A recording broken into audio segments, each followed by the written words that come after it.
Hi అండి, అందరూ ఎలా ఉన్నారు? అందరూ బాగున్నారా? నేను కూడా బాగున్నాను. Welcome to my channel life journey Padma. ఈ ఛానల్ని మీరెంతగానో ఆదరిస్తున్న మీ అందరికీ థ్యాంక్ యూ అండి. Thank you so much. ఒక సిస్టర్ కామెంట్ పెట్టారండి, అక్క రెడ్ రైస్ చూపించండి అని చెప్పేసి. ఇక్కడ రైస్ అక్మర్ అంటారండి, రెడ్ రైస్ని. అంటే మన టమాటా రైస్ అంటాం కదా, అలా కాకపోతే టమాటాలు కాదు, టమాటా పేస్ట్ వేసి చేస్తారనమాట. సరేనండి, కొత్తగా వచ్చే వాళ్ళకి ఈ వీడియో ఉపయోగపడుతుందని అనుకుంటున్నాను. మీరు అడిగిన వీడియోస్ తప్పకుండా మీ వరకు తీసుకురావడానికి ప్రయత్నం అయితే చేస్తానండి. అక్మర్ రైస్ ఎలా చేయాలని చెప్పేసి చూసేయండి. మనలా ఎవరైనా కొత్తగా వచ్చిన వాళ్ళు ఉంటే కనుక వాళ్ళకి ఉపయోగపడుతుందంటే షేర్ చేయండి. అంటే మన తెలుగు వాళ్ళ వీడియోస్ ఒక్కటి దొరికినా చాలా హ్యాపీగా అనిపిస్తుంది కదా, అందుకని చెప్పేసి మన వాళ్ళు ఎవరికైనా ఉపయోగపడుతుందంటే షేర్ చేయండి. ఈ వీడియోకి ఒక లైక్ చేయండి. లైక్ చేస్తే ఇంకొంతమంది చూడడానికి అవకాశం ఉంటుంది కదా, కాబట్టి లైక్ అయితే మర్చిపోకుండా లైక్ చేసేయండి. సరే, ఏమేమి ఇంగ్రీడియంట్స్ కావాలని చెప్పేసి చూసేయండి. ఈ రైస్కి కావాల్సిందండి మెయిన్ చికెన్ అనమాట. చికెన్ మనం 4 బద్దల కింద కట్ చేయొచ్చు, లేదా 2 బద్దల కింద కట్ చేయొచ్చు.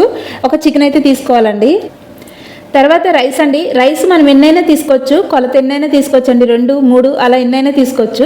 నేనైతే 1.5 తీసుకున్నానండి. ఇవన్నీ మసాలాలు, ఇవన్నీ వేయనండి. మామూలుగా అంటే బాస్కెట్తో తెచ్చుకుంటాను అనమాట. అంటే నా మసాలాలు వేరే దిక్కున ఉంటాయి, అందుకని చెప్పేసి ఈ బాస్కెట్లో తెచ్చుకుంటాను. అంటే ఒక్కొక్క రైస్కి ఒక్కొక్క మసాలాలు వేస్తాం కాబట్టి మొత్తం ఇవన్నీ వేయనండి, ఇందులో కొన్ని మాత్రమే వేస్తాను. ఇంకా మసాలాలు తీసి నేను బౌల్లో చూపించాలంటే మనకు అంత టైం ఉండదు కాబట్టి ఇలా అయితే చూపిస్తున్నాను. మెయిన్ అంటే టమాటా పేస్ట్ అండి. ఖచ్చితంగా మనకి టమాటా పేస్ట్ కావాలి. ఇది కేడీడీ వాళ్ళ టమాటా పేస్ట్, కలర్ బాగుంటుంది. తర్వాత మద్రాసా పౌడర్, అదేనండి కర్రీ పౌడర్ అంటారు ఇక్కడ. ఇది వచ్చేసి మనకి లవం మొగ్గలు పౌడర్ అన్నమాట.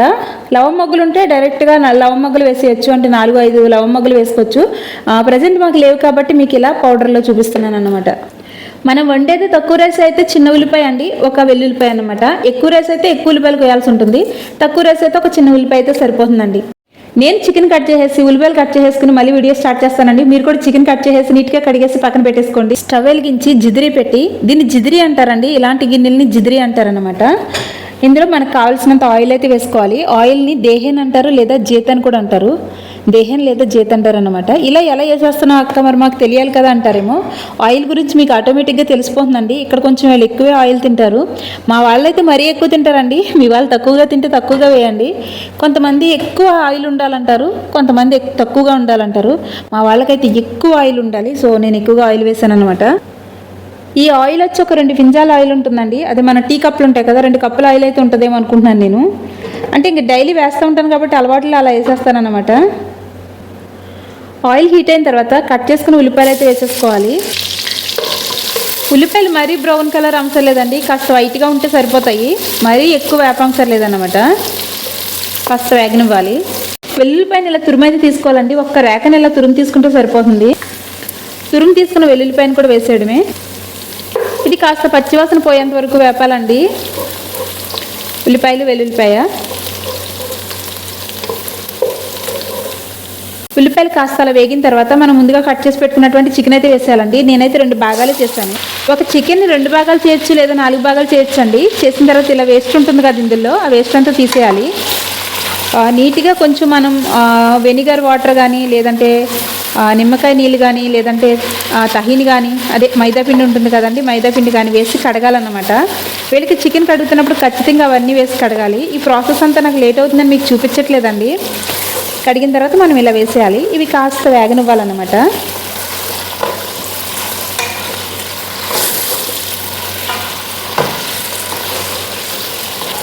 ఇది కాస్త వేగిన తర్వాత మనకి ఎండు నిమ్మకాయ ఉంటుంది కదండి, ఎండు నిమ్మకాయ కడిగి వేయండి.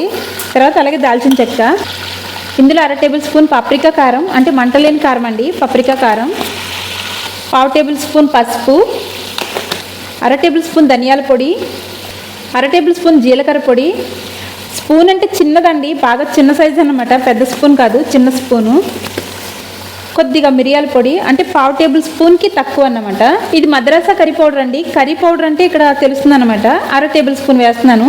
సాల్ట్ అండి, రుచికి సరిపడా 1 స్పూన్ అయితే వేస్తున్నాను. 1 స్పూన్ అయితే సరిపోతుందండి. అంటే మనం చూసి మళ్ళీ వేసుకోవచ్చు, తక్కువైతే మళ్ళీ వేసుకోవచ్చు, ఎక్కువైతే ఏం చేయలేం కదా, కాబట్టి చూసి వేసుకోండి.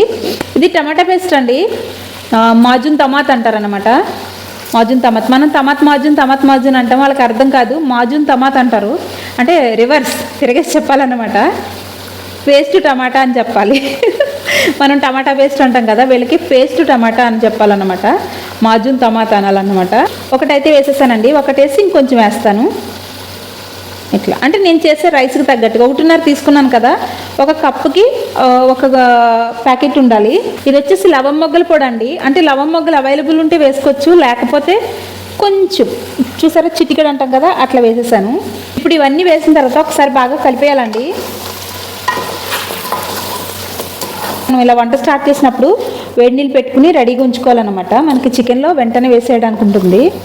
ఇక్కడ వంటకి ఎక్కువ వేడి నీళ్ళు ఉపయోగిస్తారండి. చన్నీళ్ళు అంటే తొందరగా బిగిసిపోతుందంట, అందుకని చెప్పేసి చన్నీళ్ళ కంటే వేడి నీళ్ళు ఎక్కువ ఉపయోగిస్తారు. అన్నట్టు అన్నీ వేసాను కదా, ఏమన్నా మర్చిపోయానా? ఏమన్నా మర్చిపోతే చెప్పేయండి కామెంట్లో. అక్క ఆ పేస్ట్ వేయలేదేంటి, ఈ పేస్ట్ వేయలేదేంటి అని చెప్పేసి. ఇది ఎంఎఫ్ వాళ్ళ మజిబుల్స్ పేస్ట్ అండి. ఎంఎఫ్ వాళ్ళు ఈ బిర్యానీ పేస్ట్, మజిబుల్స్ పేస్ట్, టిక్కా పేస్ట్ ఇవన్నీ కూడా తీసుకొస్తూ ఉంటారు మేడము. ఒక చిన్న స్పూన్తో ఒక స్పూన్ అయితే వేస్తున్నాను, అంటే టేస్ట్ బాగుంటుందన్నమాట. కొసర వేయకపోతే ఆడవాళ్ళకి నిద్ర పట్టదు. స్పూన్ అని చెప్పిన తర్వాత ఇంకొంచెం తీసి వేస్తాం కదా, ఏంటోనండి ఆ కొసర వేయాలి, సాల్ట్ అయినా కూడా ఏదైనా కూడా కదా. ఇప్పుడు ఇందులో వేడివేడి నీళ్ళు అయితే వేసేయాలండి.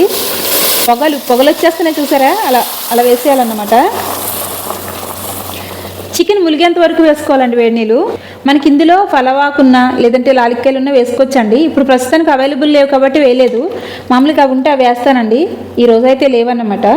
ఈ వీడియో తీసుకురావడానికి కొంచెం లేట్ అయింది అనుకోండి, నేను కూడా ఇండియాకి వచ్చేస్తున్నాను కదా, అందుకని చెప్పేసి ఇంకా ఏమున్నా ఏం లేకపోయినా కూడా ఈ వీడియో మీ వరకు తీసుకొస్తున్నాను. మేడం తెచ్చేసరికి తీసుకొస్తారో లేదో తెలీదు, సో ఈ వీడియో అయితే తీసుకొస్తున్నాను. మీకు అవైలబుల్ ఉంటే కనుక ఫలవాకులు, లాలిక్కాయలు, లవం మొగ్గలు, మిరియాలు కూడా వేసుకోవచ్చండి. వేస్తున్నప్పుడు వేసేసిన తర్వాత మనం బాక్సులో వాళ్ళకి సదురుతున్నప్పుడు అవి తీసి పక్కకు వేసేసుకోవాలి. అంటే చూసుకోకుండా తినేస్తారు కదా, నోటికి తగిలినప్పుడు ఇబ్బందిగా అనిపిస్తుంది కాబట్టి మనం వేసినప్పుడు వేసేయాలి, తర్వాత మనం రైస్లో సర్దినప్పుడు తీసి పక్కన పడేయాలి. ఇలా చికెన్ ములిగేంత వరకు వాటర్ అయితే వేయాలండి. నేను ఫోన్ ఎక్కడ పెట్టాను అనుకుంటున్నారు, ఈసారి కొంచెం సెట్ చేశాను అనమాట ఫోన్ని. ఇలా పాల డబ్బా పెట్టి పైన అది పెట్టి ఇక్కడ జారేసాను ఫోన్ని. దేవుడా, ఓ పక్క నుంచి టెన్షన్ కూడా ఉంది ఫోన్ పడిపోతుందేమో అని చెప్పేసి, కానీ ఎలా అంటే కుదరట్లేదండి, అందుకని చెప్పేసి అలా పెట్టి ట్రై చేశాను. బాగానే వచ్చింది వీడియో. ఇలా రైస్ని ఒక గంట పావు ముందు కడిగి నానపెట్టుకోవాలండి. అంటే మనం వంట స్టార్ట్ చేద్దాం అనిపించుకుని కరెక్ట్గా కడిగి నానపెట్టుకుంటే మనకు చికెన్ ఉడికేసరికి మనకు టైం కూడా సరిపోతుంది అనమాట.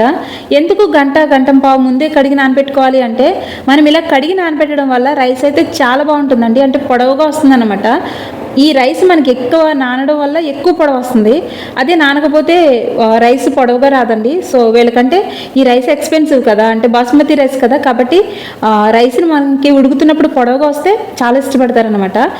సో కడిగి నానపెట్టుకోవాలన్నమాట. చన్నీళ్ళు వేసి నానపెట్టాలండి, గుర్తుపెట్టుకోండి. వేడి నీళ్ళు అస్సలు వేయకూడదు, గోరువెచ్చని నీళ్ళు కూడా వేయొద్దు. ఆ గంటం పావు చన్నీళ్ళలోనే నానాలి. స్టోక్స్ ఉంటాయి కదండి, అలాంటిది ఒకటైతే వేసేసుకోవాలి. ఇలా మనకి చికెన్ ఒక 50 నిమిషాల నుంచి ఒక గంట వరకు అయితే ఉడకాలండి. మనం చూసుకుంటే ఉడికిపోయిందని తెలిసిన తర్వాత తీసి పక్కన పెట్టేసుకోవాలన్నమాట. ఖచ్చితంగా 50 నిమిషాలు అయితే ఉడకాలి.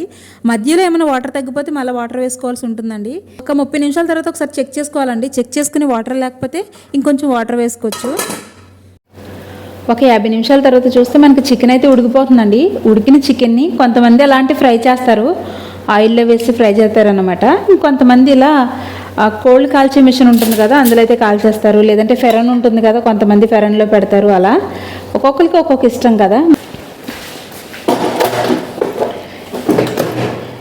ఇలా మా వాళ్ళకైతే ఇలా కోల్డ్ కాల్చే మిషన్లో పెడితేనే ఇష్టం అండి. ఎందుకంటే ఇది గట్టి పడవ అన్నమాట, కోడి సాఫ్ట్గా ఉంటుంది. ఎక్కువ టైం ఏం అవసరం లేదు, పైన కొంచెం గోల్డ్ కలర్ వస్తే సరిపోతుంది. అంటే బ్రౌన్ కలర్ వస్తుంది కదా కాలినట్టు, అందుకని చెప్పి ఒక 5 నిమిషాలు 180 డిగ్రీస్లో ఒక 5 నిమిషాలు ఉడకనిస్తే సరిపోతుంది. ఇప్పుడు మిగిలిన నీటిలో రైస్ అయితే వేసేయాలండి. మనం రైస్ ముందుగా కడిగి నానపెట్టుకున్నాం కదా, నానబెట్టిన రైస్ని ఇలా స్టీనర్లోకి అయితే తీసేసుకోవాలి. ఇలా మొత్తం నీళ్ళు పడిపోయిన తర్వాత ఇప్పుడు ఈ రైస్ని అయితే ఈ వాటర్లో అయితే వేసేసుకోవాలి. ఇలా వేసిన తర్వాత ఇప్పుడు మనకి నీళ్ళు అయితే సరిపోవండి, తెలిసిపోతున్నాయి కదా, రైస్ పైకి కనిపిస్తున్నాయి. ఇంకొంచెం నీళ్ళు అయితే మనం యాడ్ చేసుకోవాల్సి ఉంటుంది. మనం ఇలా రైస్ వేసేసిన తర్వాత మనకి ఇలాంటి గరిటె ఉంటుంది కదండి, మనం రైస్ ఇలా గరిటె ఇలా పెట్టేటప్పటికి మనకి ఇలా గరిటెకి మధ్యలోకి అయితే రావాలి వాటర్ అయితే. ఇలా మధ్యలోకి వస్తే పర్ఫెక్ట్గా అయితే సరిపోతాయండి. ఇప్పుడు నేను ఇలా పెట్టాను కదా, రైస్ తగిలింది, తగిలేసరికి చూడండి మధ్యలోకి అయితే రాలేదు, అందుకని ఇంకొన్ని నీళ్ళు అయితే వేస్తున్నాను. ఇప్పుడు చూడండి కొన్ని నీళ్ళు వేసిన తర్వాత మనకు కరెక్ట్గా నాకు రైస్ తగిలేసరికి ఇలా మధ్యకి అయితే వచ్చింది, గరిటె మధ్యకి. తెలుస్తుంది కదా ఆనవాలు, అలా గరిటె మధ్య కంటే వస్తే పర్ఫెక్ట్గా నీళ్ళు అయితే సరిపోతాయండి. ఇంకా దీన్ని మనం అసలు కదపకూడదు. ఇప్పుడు ఒకసారి సాల్ట్ చూసుకుంటే ఇందులో సాల్ట్ సరిపోయిందా లేదా అని చూసుకుని, సాల్ట్ పడుతుంది అంటే ఇంకొంచెం వేసుకోవాలండి, లేదు అంటే సరిపోతుంది అనమాట. ఇంకా మనం గరిటె పెట్టి అసలు తిప్పకుండా మూత పెట్టేసి ఒక 10 నిమిషాలు ఉడికేదాకా, కొంచెం నీళ్ళు తగ్గేదాకా మనం కదపకుండా మూత పెట్టి ఉంచేయాలి. మనకు ఒక 5 నిమిషాల తర్వాత చూస్తే చికెన్ అయితే ఇలా వస్తుందండి. ఇప్పుడు రైస్ చూస్తే ఇలా బుడగలు వస్తున్నాయి కదండి, కరెక్ట్గా నీళ్ళు ఇలా బుడగలు వస్తున్నప్పుడు లో ఫ్లేమ్లో అయితే పెట్టేసుకోవాలి.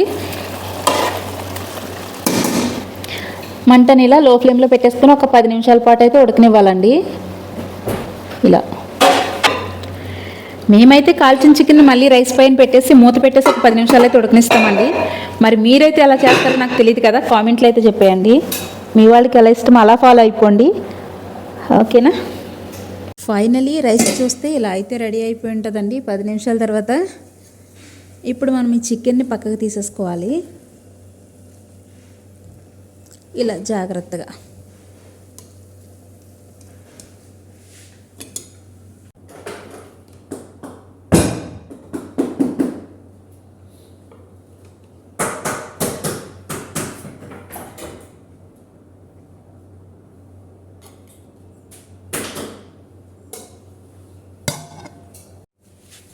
ఇలా చికెన్ కూడా వేసేసిన తర్వాత పైన కొంచెం బొగ్గదనిస్తూ గార్నిష్ చేసేయడమే. మీరు అడిగిన రెడ్ రైస్ వీడియో మీ వరకు తీసుకొచ్చానండి. ఇక్కడ రైస్ అక్మార్ అంటారు. ఈ వీడియో నచ్చినట్లయితే ఈ వీడియోకి ఒక లైక్ చేయండి. మీ అభిప్రాయాన్ని కామెంట్లో కూడా చెప్పేయండి. మన వీడియోస్ ఫస్ట్ టైం చూస్తున్నట్లయితే ఒకసారి ఛానల్ని చెక్ చేయండి. మీకు నచ్చినట్లయితే సబ్స్క్రైబ్ కూడా చేసుకోండి. Thanks for watching. బాయ్.